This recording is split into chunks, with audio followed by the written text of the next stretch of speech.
கரூர் மாநகராட்சி ஆண்கள் மேல்நிலைப்பள்ளி வளாகத்தில் 1 கோடி மதிப்பீட்டில் முதல்வர் படைப்பகம் கட்டிடம் கட்டும் பணியினை முன்னாள் அமைச்சர் செந்தில் பாலாஜி துவங்கி வைத்தார்.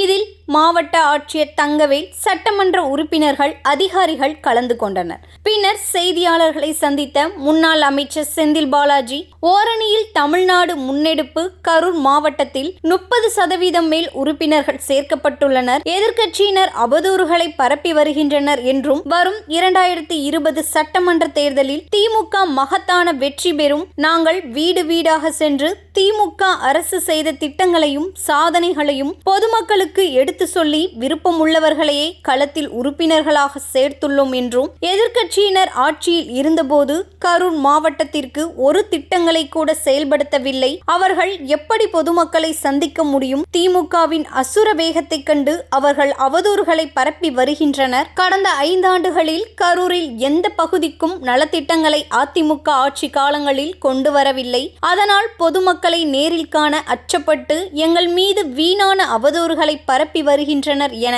குற்றம் சாட்டினார்.